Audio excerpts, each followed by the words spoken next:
venid y adoremos y postrémonos. ¿Por qué? Porque nosotros somos el pueblo de Dios. Gloria a Jesús. Somos el pueblo de Dios.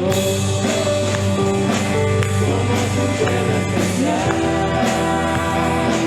llamados para anunciar la virtud de aquel que nos llamó a su luz. Somos el pueblo de Dios. Su sangre nos redimió.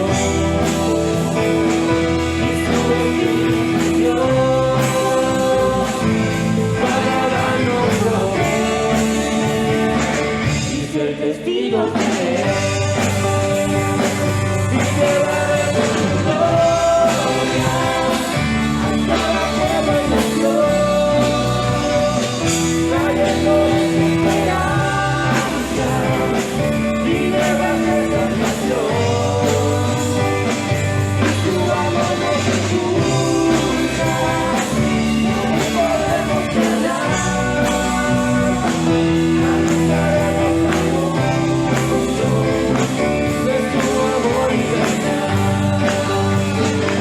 Somos el pueblo de Dios. Somos un pueblo especial, llamados para anunciar las virtudes de aquel que nos llamó a su luz. Somos el pueblo de Dios.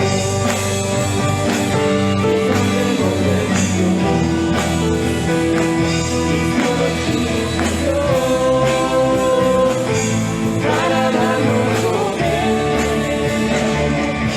Testigos de él,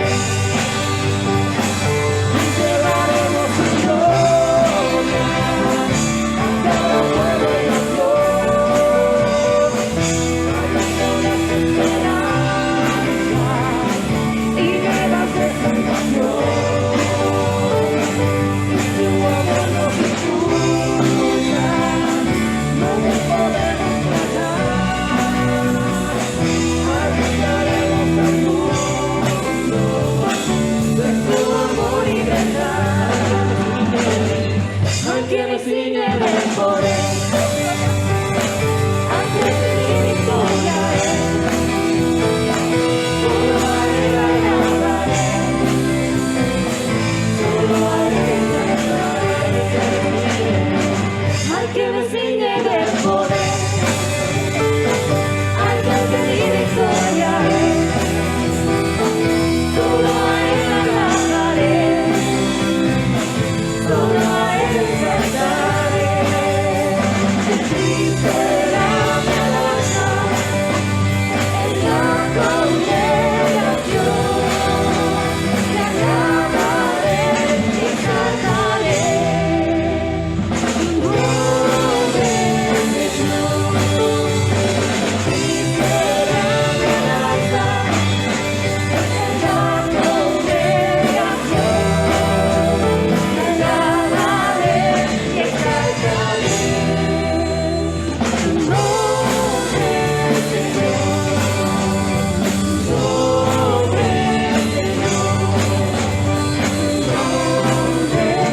Señor.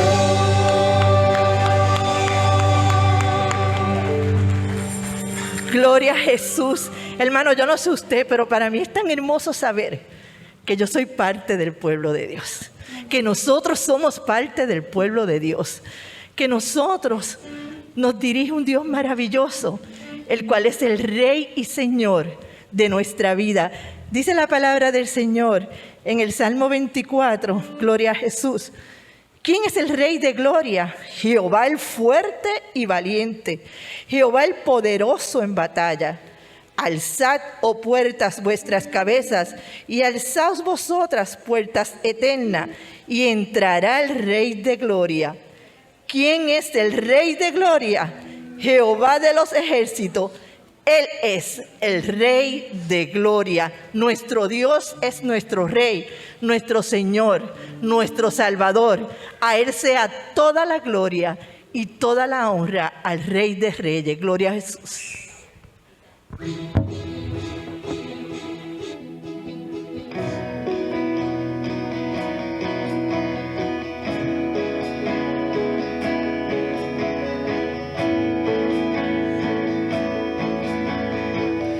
tu presencia avanzamos libres, cúbrenos en tu luz de amor, llévanos mucho más profundo, pues somos hijos del gran yo soy.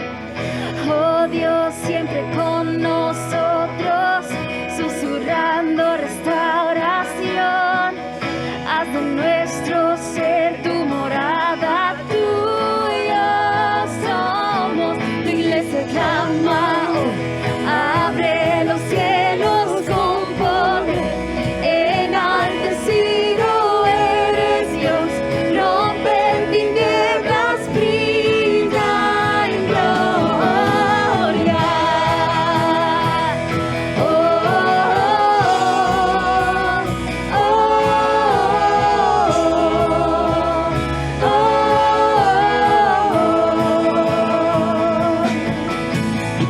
en tu presencia danzamos libres, cúbrenos en tu luz de amor, llévanos mucho más profundo, que somos hijos del gran yo soy. Oh Dios, siempre con nosotros, susurrando restauración, haz de nuestro ser tu morada, tuyo somos. Tu iglesia clama, oh, abre los cielos con poder, enaltecido eres Dios, rompe tinieblas, brilla en gloria. Tu iglesia clama, oh, abre los cielos con poder, enaltecido eres Dios, rompe tinieblas, brilla en gloria.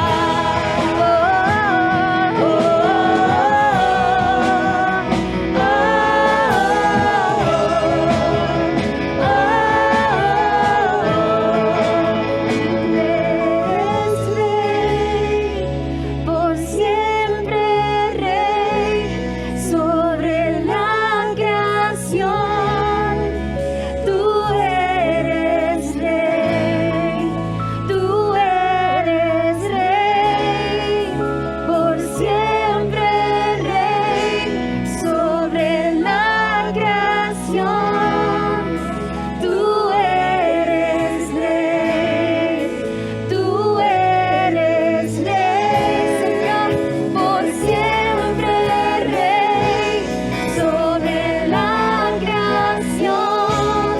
Oh, tú eres rey, tú eres rey, por siempre rey sobre la creación. Tú eres rey, tú eres. Tu iglesia clama, oh, abre los cielos con poder, enaltecido eres Dios, rompe tinieblas, brilla en gloria. Tu iglesia clama, oh, abre los cielos con poder, enaltecido eres Dios, rompe tinieblas, brilla en gloria.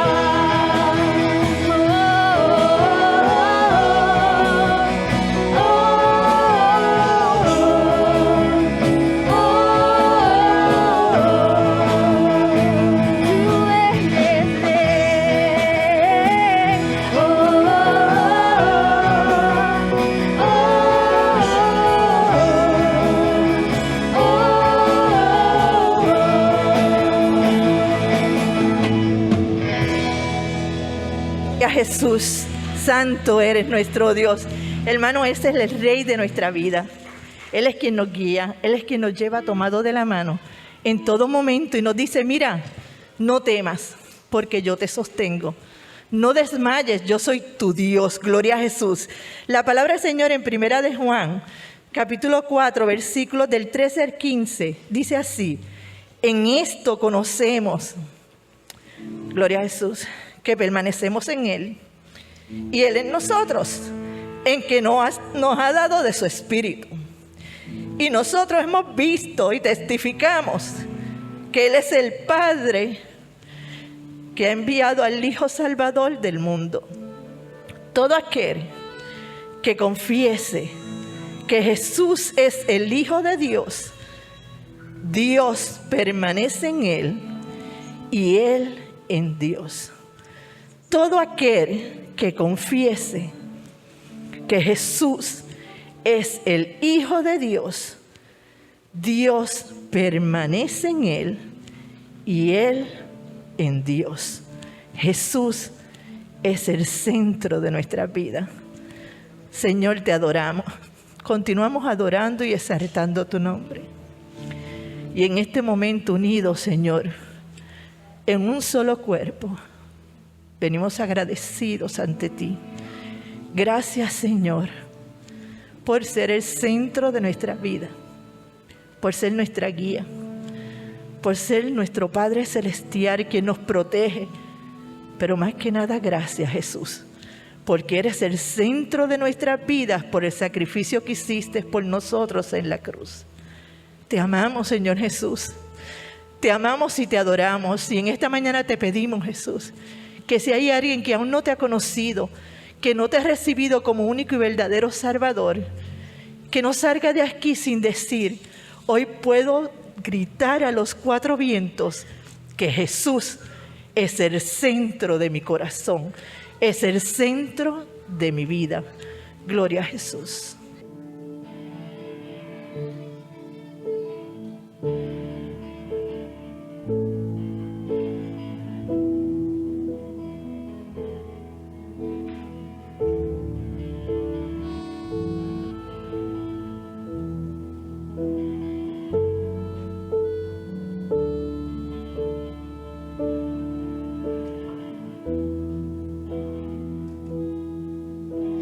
Centro de todo eres Jesús, centro de todo eres Jesús, desde el principio hasta el fin, tú has sido y siempre serás Cristo. Cristo, el centro de todo eres Jesús, el centro de todo eres Jesús, desde el principio hasta el fin, tú has sido y siempre serás Cristo. Cristo, tú eres el centro, nada importa más que tú.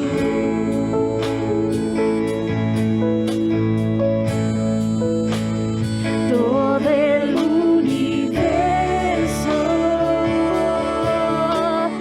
gira en pos de ti, Jesús, de ti.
centro de tu iglesia, Jesús.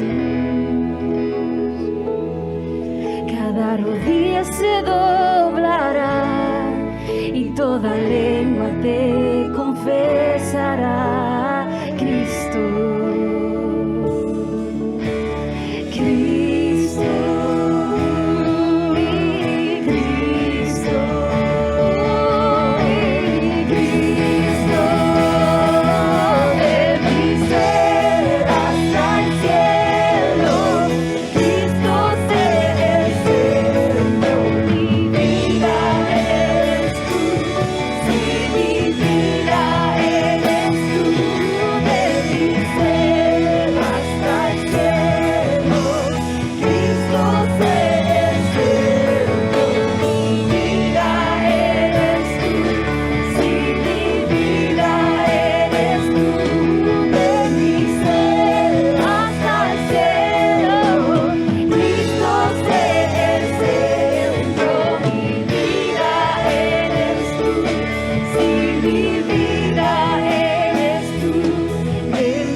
Santo eres mi Dios y mi Salvador. Gloria a tu nombre. ¿Cuántos podemos decir en esta mañana? Jesús es el centro de mi corazón. Dale un aplauso bien fuerte a nuestro Dios y grita a los cuatro vientos donde quiera que camine: Hosana, bendito el Rey que viene. Gloria a Jesús. Gracias, Señor, por tu presencia. Gracias, Padre. Gracias por la palabra que has de traer a cada uno de nosotros a través de nuestro pastor. Continúa bendiciéndolo, continúa bendiciendo esta tu iglesia, y que nosotros tengamos nuestros oídos, nuestro corazón y todo nuestro ser dispuestos a recibir y a dar por gracia el mensaje que nos trae en esta mañana. En el nombre de Jesús te adoramos, te exaltamos y glorificamos tu nombre. Gracias, Señor. Gracias, Jesús.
Gloria a Dios, gloria a Jesús. Te adoramos, Señor, en esta tarde. Te damos gracias, Señor, y te bendecimos.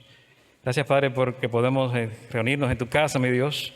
Gracias porque pudimos adorarte como iglesia, como pueblo tuyo, como ovejas de tu prado, como somos, Señor. Esta comunidad de fe, comunidad que puede ser pequeña, pero que es grande en fe y grande también en esperanza y grande en adoración.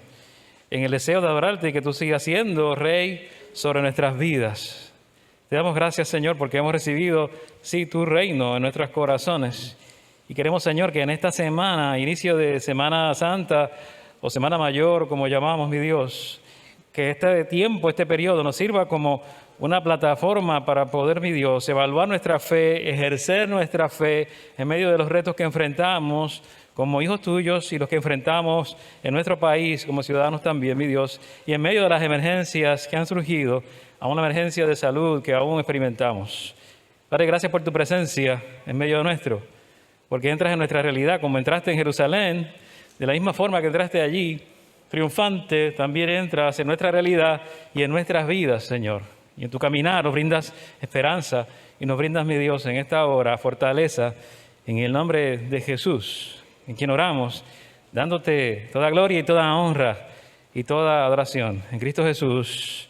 Amén y amén. Iniciando la Semana Santa, quiero solicitarte que busquemos en la palabra de Dios, pedirte que busquemos en Lucas capítulo 19, versículo 28 al 44, la palabra del Señor.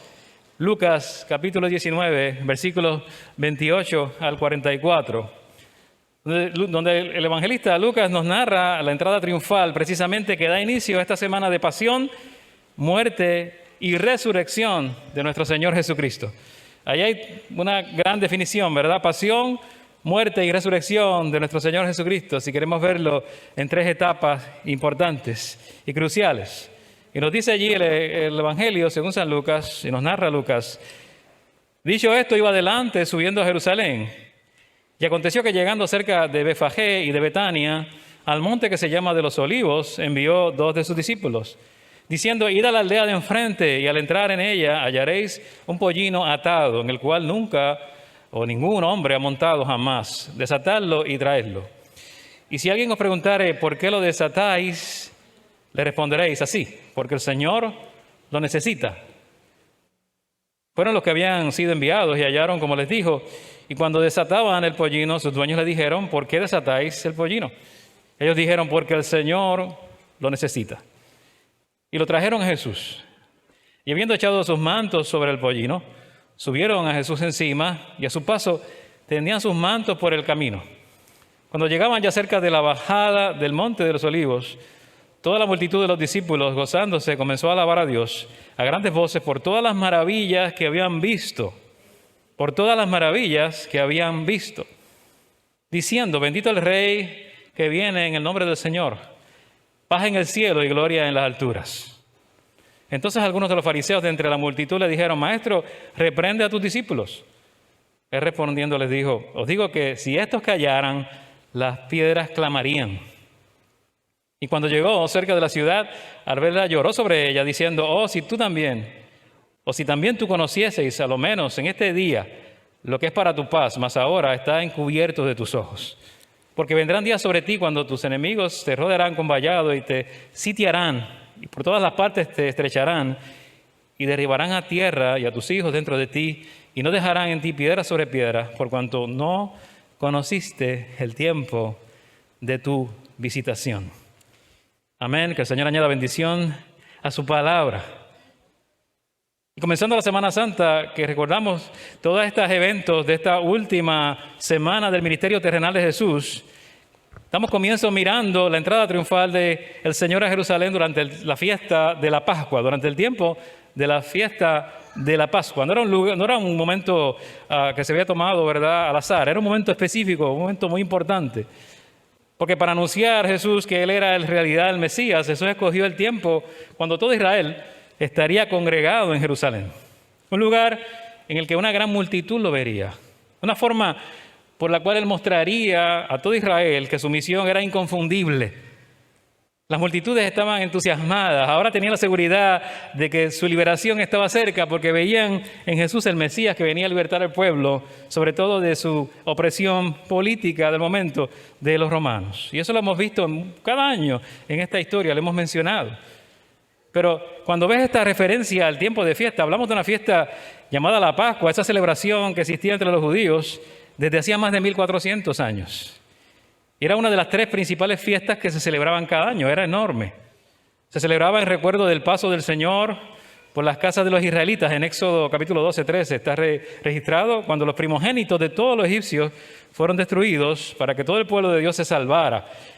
Y un autor dice que era una forma de unir a la nación con Dios sobre la base de la gracia de Dios hacia ellos. Así que la fiesta se celebraba especialmente en Jerusalén, donde tuvo lugar esta lectura bíblica que acabo de darles. Y todos los habitantes de la ciudad, ¿qué hacían?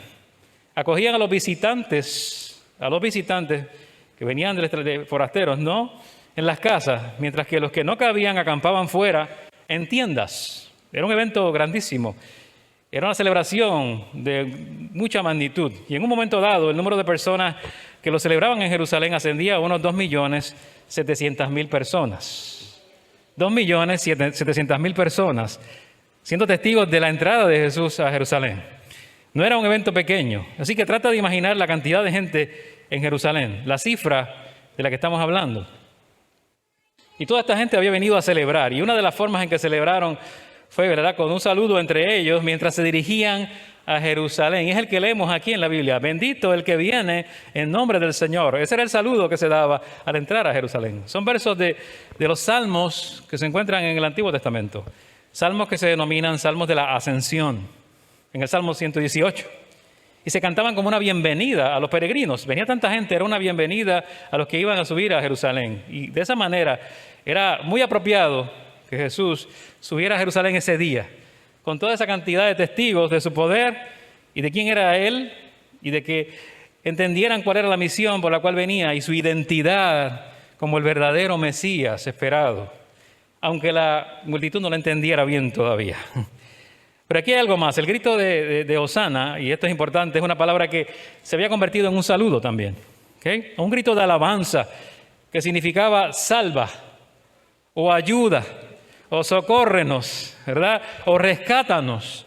Esa era la idea que estaba aquí en estas palabras, que aunque ya eran un saludo coloquial, como el Dios te bendiga o bendecido nuestro, en el original significaba necesitamos salvación, necesitamos ayuda, necesito socorro.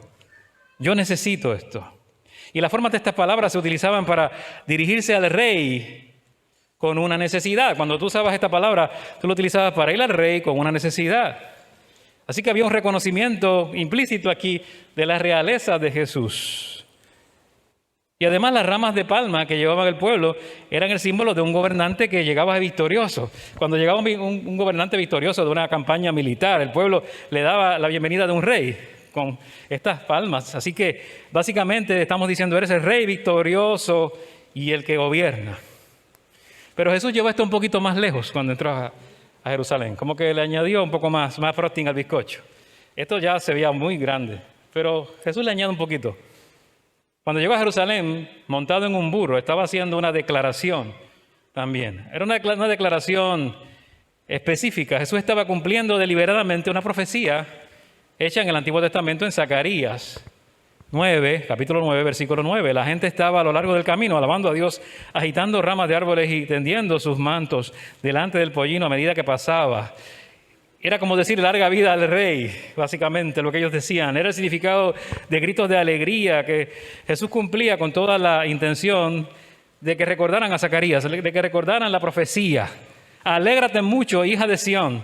Da voces de júbilo, hija de Jerusalén. He aquí el rey vendrá a ti, justo y salvador, humildemente, cabalgando sobre un asno, sobre un pollino, hijo de asna. Así que toda la referencia era al cumplimiento profético de la llegada del rey Mesías, del Salvador, del Cristo. De hecho, en la antigüedad los hombres, podemos ver que en muchas ciudades que los reyes, estos hombres entraban a las ciudades y montados de esta manera para que fueran reconocidos como reyes al entrar.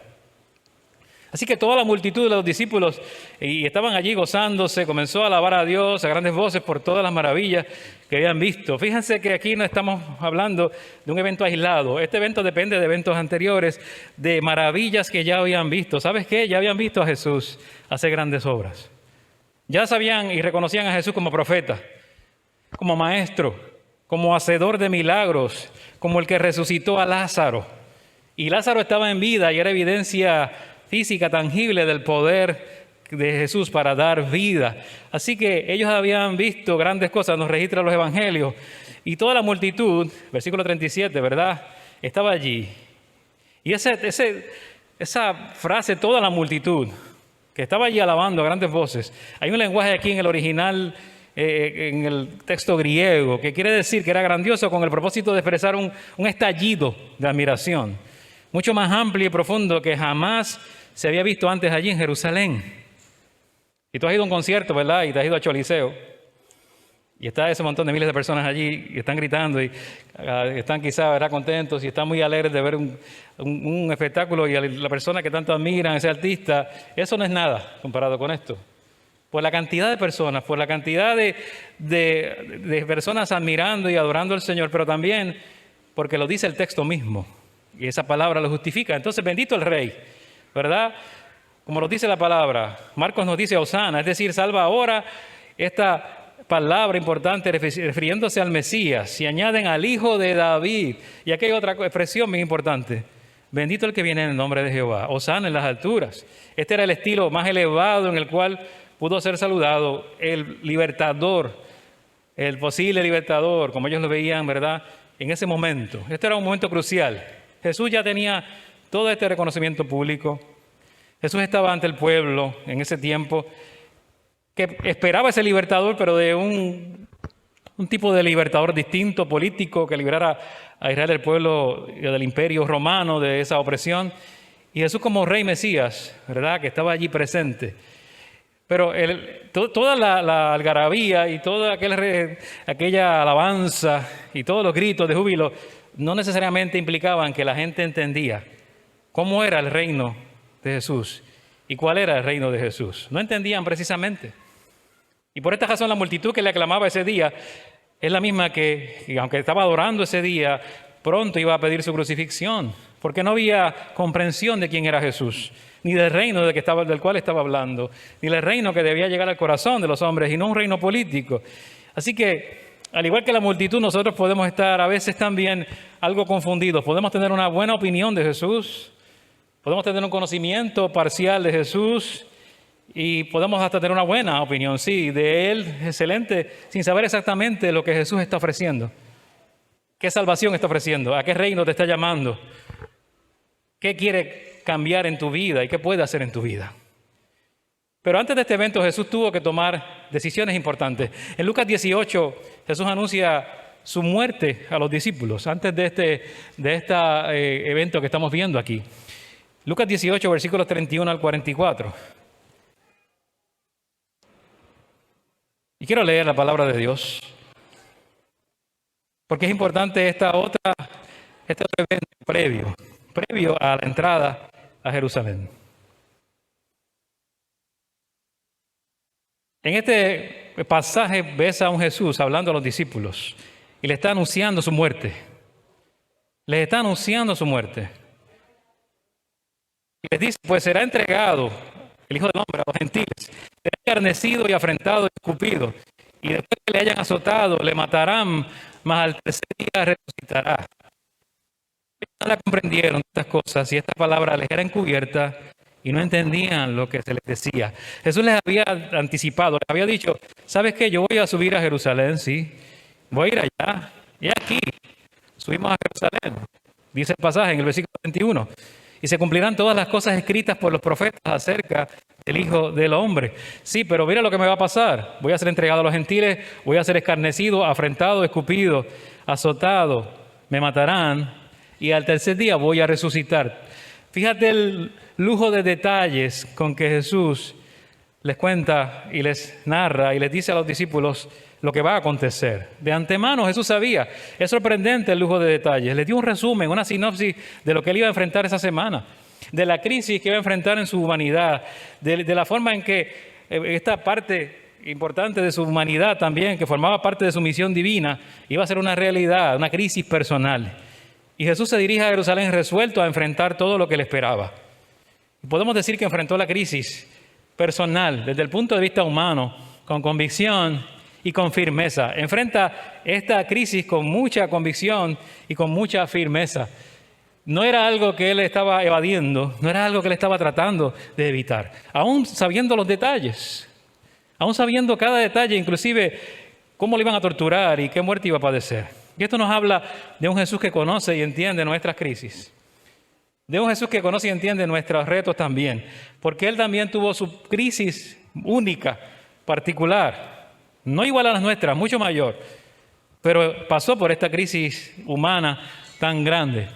Entonces, si enfrentó la crisis con firmeza, podemos mirar lo que nos dice y entender lo que nos dice Hebreos, donde nos dice el autor, nuestro sumo sacerdote, Jesús, comprende nuestras debilidades porque enfrentó todas y cada una de las pruebas que enfrentamos nosotros, sin embargo, Él nunca pecó. Jesús comprende tu crisis, la mía, porque Él pasó por cada una de ellas, las que enfrentamos nosotros, aunque no pecó. Todas las debilidades. Así que Jesús estaba allí reconociendo hacia dónde iba. Pero Jesús enfrentó también la crisis, su propia crisis personal o la crisis desde el punto de vista humano, con valentía. Lo hizo con valentía. Jesús enfrentó la crisis más grande que se haya enfrentado alguien en la historia de la humanidad. Y a pesar de conocer todo lo que le iba a acontecer, estaba plenamente consciente de lo que iba a enfrentar. Jesús no se amilanó, no se acobardó, y Mateo registra que Jesús lo hizo así.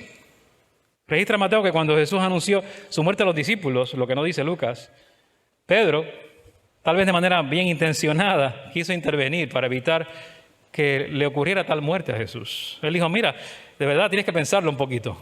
Oye, yo creo que tú debes reconsiderar eso que vas a hacer. ¿Cómo que te vas a dirigir a Jerusalén? Y eso lo vemos en Mateo capítulo 16, versículos 22 al 23. Entonces Pedro, tomándolo aparte a Jesús, se lo lleva para aconsejarlo. Oye, y comenzó a reconvenirle diciendo, Señor, ten compasión de ti. En ninguna manera esto te acontezca. Pero él, Jesús, volviéndose, dijo a Pedro, quítate de delante de mí, Satanás. Me eres tropiezo, porque no pones la mira en las cosas de Dios, sino en las de los hombres. Esto me habla del nivel de conciencia que tenía Jesús de su misión al venir a la tierra. Pero este es el único momento que Jesús llama a alguien Satanás directamente. Nunca lo había hecho en los evangelios. Era una expresión muy fuerte. Jesús tuvo que enfrentar esa crisis de tentación. ¿Y cuál era la tentación? Era la tentación a abandonar su misión, la tentación de no cumplir el plan de salvación. Y está diciendo, Pedro, te estás dejando influenciar desde afuera, estás dejando que el enemigo trate de tentarme a yo abandonar la voluntad de mi Padre. Estás haciendo eso. Pedro, quien acababa de confesar que Jesús era el Cristo, el Hijo del Dios viviente, tuvo esa revelación justo antes de esto, de repente se deja influenciar por el enemigo para tentar a Jesús a abandonar su misión. Y nuevamente se muestra cómo Jesús enfrenta la crisis, aún de la tentación, a abandonar todo esto, con convicción y firmeza y con valentía. En los últimos 12 meses aquí nosotros, en nuestra realidad, hemos tenido que enfrentar la crisis de esta pandemia que parece que no acaba. Y esto después de varias emergencias nacionales anteriores. O sea, cuando miramos nuestra historia de los últimos 4 años, hay una realidad social puertorriqueña. Es que el hecho de que este evento de la pandemia se ha magnificado por otros factores, la crisis económica que vivimos y social a múltiples niveles, que se ha agravado por otros catástrofes como los huracanes previos, los sismos, los terremotos, ¿verdad? O sismos que tuvimos. Y la isla ha estado luchando con todo esto, con la crisis fiscal, con todas las cosas que enfrentamos. Y aunque estas crisis no se asemejan a la de Jesús en nivel, en magnitud, estamos como que medios expertos en enfrentar crisis ya. Como que nos estamos moviendo expertos en enfrentarlas, o por lo menos en padecer las crisis. Nos hemos visto afectados por múltiples factores. Yo creo que no podemos perder de vista lo que la pandemia ha traído, el desempleo, en muchos hogares, la muerte de personas, las pérdidas, en muchos casos, el temor que pudo generar en ciertas etapas. Estamos en un momento donde quizás nuestra realidad de esta pandemia es distinta y única a otros países, por todo lo que o se ha ido acumulando en estos años. Estaba leyendo un libro sobre manejo de desastres, y era un ministerio manejando emergencias y desastres. Y pude identificar estos desastres en Puerto Rico o emergencias nacionales. Entre ellos están los desastres naturales, y ya sabemos, los terremotos y los huracanes. Eso se considera ya una emergencia y un desastre. El otro desastre es el riesgo tecnológico y accidentales, que es el fallo o interrupción de utilidades y el colapso de estructuras y edificios. Así que tenemos eso también. Estuvimos mucho tiempo sin energía eléctrica, sin agua, estuvimos mucho tiempo sin los servicios de internet, fallo tecnológico, pero estructuras que se cayeron, escuelas, edificios, residencias. Así que tienes otra emergencia. Tuvimos disturbios civiles por causas políticas, que por legítimos que sean o no, crean ansiedad, son otra emergencia nacional. Esa emergencia de disturbio civil, que crea también temor. Tuvimos la emergencia y la tenemos todavía de la salud pública, esta enfermedad pandémica o contagiosa, cualquiera de ellas se considera emergencia. Y tenemos la crisis fiscal y desempleo. Entonces tenemos todo esto, todas estas situaciones que se han desembocado y han generado un deterioro emocional en nuestra población puertorriqueña. Deterioro emocional. Para que tengas una idea, en el 2020 más de 903,000 personas llamaron a la línea Paz para desahogarse y recibir apoyo emocional. Eso fue un aumento de un 431% en comparación con el año 2019. 431%. Así que nos hemos vuelto gente que experimenta crisis continuamente. Pero hay una gran diferencia, y quiero decirte algo, entre enfrentar una crisis solos y enfrentarla con la ayuda de Dios. Hay una gran diferencia en enfrentarla solos y enfrentarla con el poder de Dios. Y de saber que tienes un Jesús que enfrentó la crisis más grande del mundo, un Salvador que te entiende y pasó por la peor crisis de la historia de la humanidad en su plano personal, humano y divino. Así que todo lo vivido ha generado mucho malestar emocional y ansiedad. Quiero decirte algo, en mis estudios ahora actuales, en lo que estoy realizando, encontré una estadística.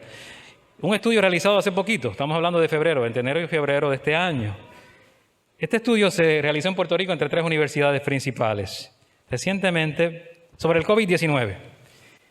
¿Y cuál era su efecto en la salud mental en los puertorriqueños? Y reveló que el 39% de los entrevistados, 39% de esa muestra, pudo haber sufrido ansiedad severa o moderada desde que inició la pandemia.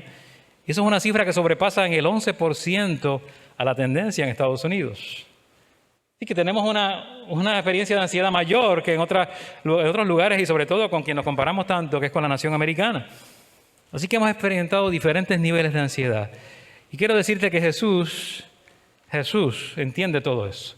Y lo que quiero decirte es que Jesús tuvo que también enfrentar su propia crisis de ansiedad en su momento, en esta semana también crucial de su vida. Vemos a un Jesús que enfrentó la crisis personal y lo hizo en oración, no solo con valentía, firmeza y convicción, sino en oración.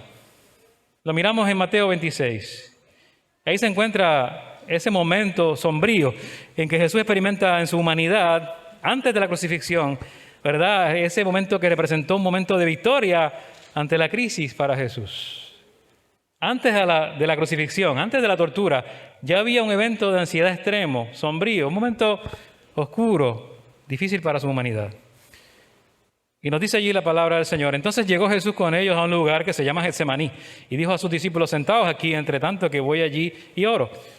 Y tomando a Pedro y los 2 hijos de Zebedeo, comenzó a entristecerse y a angustiarse en gran manera. Entonces Jesús les dijo: mi alma está muy triste hasta la muerte, quedaos aquí y velad conmigo.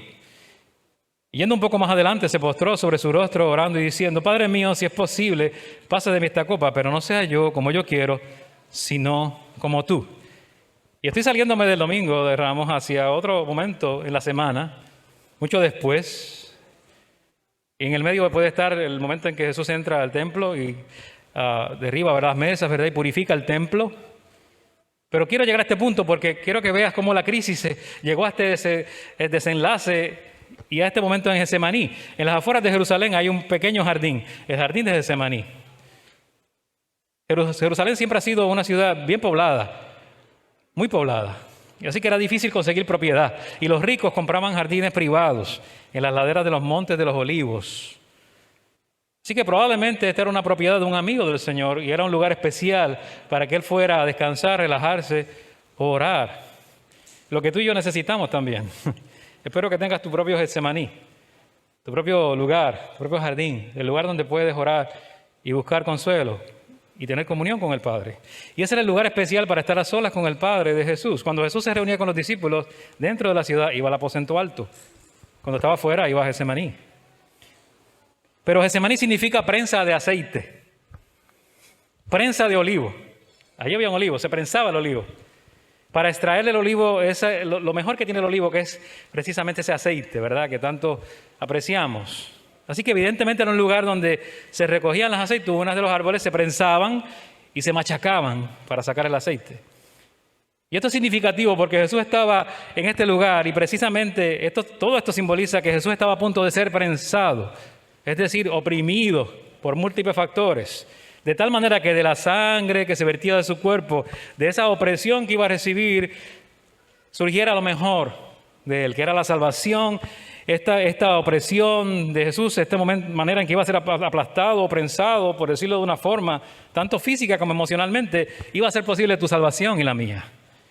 Así que estar en la prensa de los olivos implica todo esto. Jesús sí padeció o pasó por esta realidad. Y de este lado de la eternidad, quizás nunca entendamos lo que Jesús pasó esa noche en ese jardín.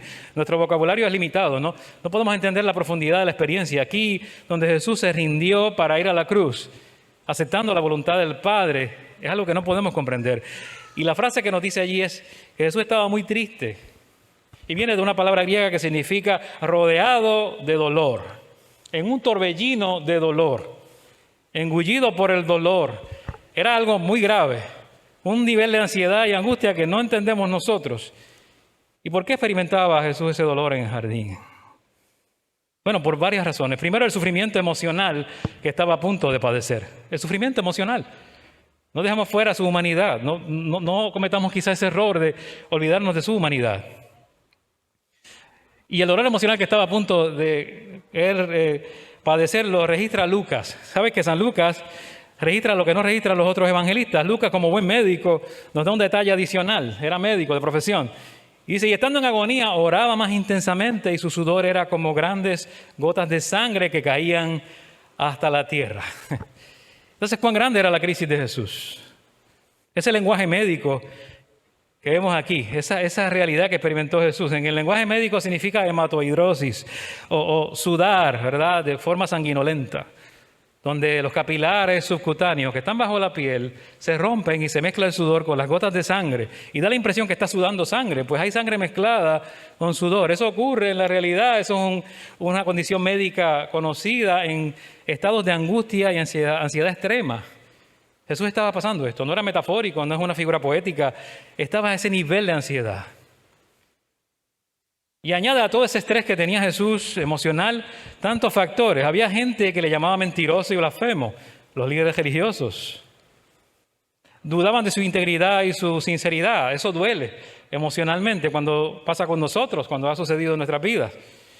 Jesús estaba padeciendo el rechazo de la gente a los que él amaba y a los que vino a rescatar. Y estaba padeciendo precisamente rechazo. Si has recibido rechazo en tu vida y si has recibido en algún momento este tipo de cosas, dudar de tu integridad, ¿sabes lo que se siente? Pues Jesús lo tuvo a niveles mucho mayores y estaba en este momento en esa ansiedad. Vino la deserción de los discípulos en algún momento que le abandonan. El abandono, otra situación que tuvo que enfrentar y parte de la crisis humana de Jesús. La negación que se avecinaba de Pedro, que Pedro ya estaba a punto de negarle y ya Jesús le había predicho, tú vas a negarme, Pedro. Lo sabía también. Ahí tienes más ansiedad, más razones para esta crisis emocional. La injusticia de su próximo juicio, el juicio que estaba por venir era un tribunal ilegal. ¿Okay? Lo iban a condenar injustamente en un tribunal que rompió todas las reglas de la prudencia jurídica de aquella época, haciendo el juicio de noche cuando no se podía hacer, sin todos los miembros del Sanedrín y con testigos falsos. Eso Jesús lo sabía en Getsemaní. Sabía que iba a ser ridiculizado, escupido, torturado, desnudado, que es la mayor indignidad pública, la vergüenza pública que iba a sufrir. Y la cruz. Si tú y yo experimentáramos cualquiera de esas cosas, una de ellas, una nada más, una, estaríamos devastados. Estoy seguro que sí. Solo una. Pero Jesús pasó por todo eso a la vez. A la misma vez. Hay algo que se ha encontrado en la psicología, es que algo que puede generar ansiedad en nuestras vidas es la anticipación de un evento, anticipar algo, que viene un evento difícil. Y este momento en la vida de Jesús es un nivel de anticipación sin precedente, porque él tenía un nivel de conocimiento de lo que le iba a acontecer que nadie tiene. Sabía todos los detalles. Jesús sabía cada cosa, cada golpe que iba a recibir, cada maltrato, cada situación, pero se entrega voluntariamente. No como una víctima que no conocía lo que iba a acontecer, sino conociendo cada detalle. Por ti y por mí se entrega. En su humanidad soporta esa crisis de ansiedad. Cuando entra triunfante a Jerusalén, sabía todo eso. Cuando entra triunfante a Jerusalén, sabía que era un desafío a los líderes religiosos, a los poderes políticos religiosos. Sabía que eso iba a desembocar en todo esto. Y aún así decide hacerlo. Se expone públicamente para llegar a este punto. Se expone públicamente para morir por ti y por mí. Esto era el cumplimiento del plan de Dios para la salvación del mundo. Pero vamos a hacerlo más personal, de la tuya y de la mía, de nuestra salvación. Así que la salvación puede ser gratis, gratuita, por gracia, sí, pero nada barata, porque le costó todo esto a Jesús. Así que Él soporta el sufrimiento emocional, soporta el sufrimiento físico más adelante. Sabía que le esperaba la dura cruz. Y algunos decían en aquella época, morir en la cruz, crucificado, es morir 1000 veces. Esa era la frase que había. Por la intensidad del dolor, lo alargado de la agonía. Así que vamos a mirar este viernes la crisis de la cruz. No voy a entrar en eso hoy. Te invito el viernes a que veamos la crisis de la cruz, específica. Pero era como morir 1000 veces. Y aclara aquí Jesús que su sufrimiento emocional lo llevó a ese sufrimiento físico inmediatamente. Tenía tristeza hasta la muerte. De manera que su sufrimiento emocional se volvía una experiencia física. Su cuerpo físico retrocede al pensar en esto. Retrocede al pensar en lo que va a acontecer. Pues se enfrenta a la muerte con valor, a toda esta crisis con valor, con paz en su corazón, pero no ajeno a la tortura, el juicio y la muerte. No estaba deseando morir. Jesús no era un suicida. Jesús estaba cumpliendo la voluntad del Padre. Elige voluntariamente ir allí para hacer posible la salvación. Y nosotros como humanos tenemos ese mismo mecanismo de defensa. Resistir dolor y muerte. ¡Wow! Eso es algo que podemos tener hasta cierto nivel. Pero Jesús lo experimentó a niveles impensables. Y la peor parte del sufrimiento de Jesús no fue física o emocional, fue espiritual. Sería pronto vendría lo peor. Vendría esa copa que se menciona allí en este pasaje. Y esa copa, ahí había mucho más sufrimiento que físico, emocional, ¿verdad? Era más que sufrimiento físico, emocional. Esa copa estaba allí representando el pecado de la humanidad en esa copa. El pecado acumulado de todas las épocas. Que iba a ser que puesto sobre Jesús, el que nunca pecó, perfecto Hijo de Dios. Recuerda que estamos en la Pascua, en este momento, Pascua judía, recordando la liberación de Israel de Egipto y el evento en que son liberados, el pueblo de Israel es liberado de la muerte, el ángel de la muerte que iba matando a cada primogénito de Egipto. Ellos habían sacrificado un cordero pascual. Jesús usa esto también como un momento donde yo estoy diciendo, y Él estaba declarando al pueblo, yo soy el Cordero de Dios, que quita el pecado del mundo. Yo soy el sacrificio único que trae salvación. Yo soy el sacrificio único que te va a dar esperanza. Yo soy ese sacrificio único que va a resolver el problema mayor. Aquí está el Cordero de Dios que quita el pecado del mundo. Voy entrando a Jerusalén para que sepan que yo soy el Cordero, que no se hará necesario más sacrificios, que aquí está el que trae vida eterna. Y lo hago por amor. Así que todos celebraban y gritaban, sí, el Rey ha obtenido victoria, viene hacia nosotros. Sí, pero había gente pensando, aquí está la liberación política, aquí está el que nos va a llevar a la revolución política, el que nos va a sacar de esta. No era esa realidad la que Jesús estaba mirando, era la del corazón. La gente celebraba sin saber que celebraba. Y entra Jesús humilde en su asno, en ese pollino de asno, y Jesús proclamó ser rey de forma deliberada, provocativa. Esa acción de Jesús era una muestra viviente y representaba y estaba revelando su verdadera identidad. ¿Y sabe qué causó esto? En algunos trajo reacciones que no esperaba yo ver en el texto, o no esperamos ver en el texto. Tan pronto ocurre esto, aumentó la oposición de los líderes religiosos. Tan pronto Jesús dice claramente, yo soy rey, aumenta la oposición de los líderes. La reacción de los fariseos fue, entonces algunos de los fariseos, de entre la multitud, le dijeron, maestro, reprende a tus discípulos. ¿Por qué? Porque tus discípulos te están reconociendo como rey, están diciendo que eres hijo de David, Mesías. Eso no se puede hacer. Te están poniendo al nivel de Dios, de divinidad. Repréndelos. Jesús les dice, no, si ellos se callaran, las piedras hablarían. No hay manera de contener esto. La gente estaba tan entusiasmada que gritaban algo que no entendían. Pero esa autorrevelación de Jesús no le cayó bien a los líderes religiosos. Pronto vamos a verlo tramando cómo matarlo, asesinarlo. Pronto vamos a verlo después que él entra al templo y purifica el templo. Y antes de eso ya había este nivel de oposición hacia él, de celo. Es decir, aquellos que estaban en autoridad habían perdido la capacidad de obrar en favor del bien y la justicia. Y eran los religiosos. Y eso nos debe llamar la atención. Que no nos ceguemos al punto que no seamos capaces de obrar en favor del bien y la justicia, aún desde nuestra postura de fe, o nuestra postura espiritual, o nuestra postura de poder, la que sea. que no nos ceguemos. Y esa autorrevelación que trae molestia a ellos exacerba esta crisis, la crisis de la oposición, que llegaba a su punto más elevado. Quiero que veas la Semana de la Pasión como, si la lees bien, es como una gran novela, ¿sabes? Es dramático. Esto es dramático. No son eventos carentes de emoción. Jesús también se nos ha revelado, yo creo, a nosotros como Rey. Él es Rey de Reyes, Señor de Señores. Él enfrentó toda esta crisis con convicción, firmeza, valentía y sobre todo en oración, en comunión con el Padre. Qué bien, podemos aprender esto de Jesús. Cómo enfrentaba la crisis y la oposición. Pero hay algo más aquí. Él se nos revela también como Rey de Reyes a nosotros. Como Rey de Reyes. ¿Y qué o cuál va a ser nuestra respuesta como los espectadores desinteresados del momento?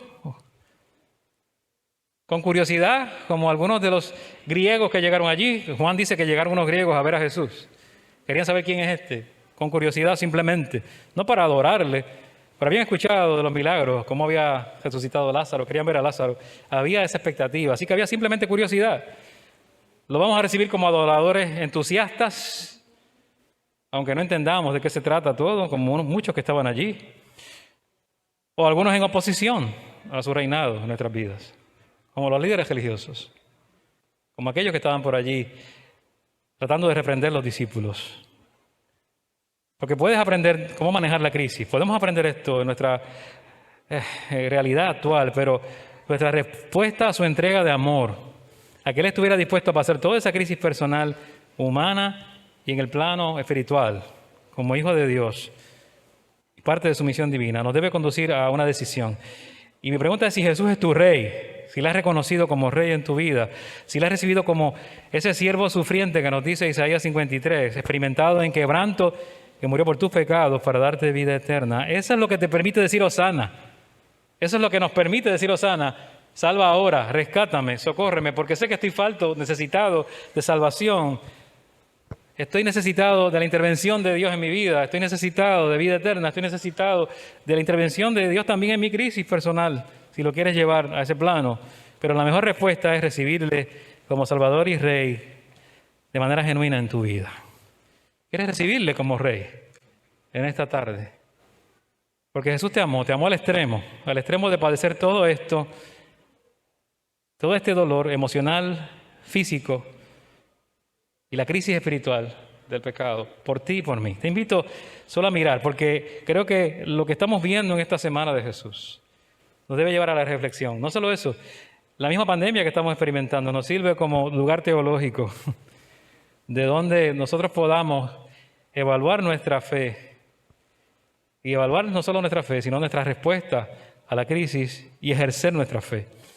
Así que te invito a aprovechar no solo que estamos en tiempo de Semana Santa, sino que la realidad que vivimos nos debe guiar a ejercer y analizar y evaluar nuestra fe. Y te invito a orar.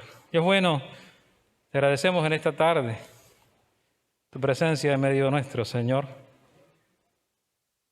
Hay cosas que no podemos comprender, como la multitud hace 2000 años. No todo lo entendemos. Pero qué bueno que podemos comprender un poco más, viendo en tu Escritura, tu palabra de vida. Y de la forma que entraste en la realidad en Jerusalén como Rey, quieres entrar en nuestra realidad hoy y en nuestra crisis también. De la manera que afrontaste la crisis, quieres que también aprendamos a enfrentar la crisis con fe, con convicción y firmeza, con esperanza. Esperanza que es esperanza de resurrección. Que enfrentemos, mi Dios, todo lo que venga a nuestra vida, motivados, sí, por la fuerza que tú nos das, mi Dios, la fortaleza que tú nos das espiritual. En oración, en comunión con el Padre, que nos brinda toda la fuerza que necesitamos en esta hora, aprendiendo de ti. Aprendiendo. Pero también recibiéndote como Rey sobre nuestra vida, Rey soberano, para decir, sálvanos, Señor. Para decir, sálvame, socórreme, rescátame. Te necesitamos, Señor.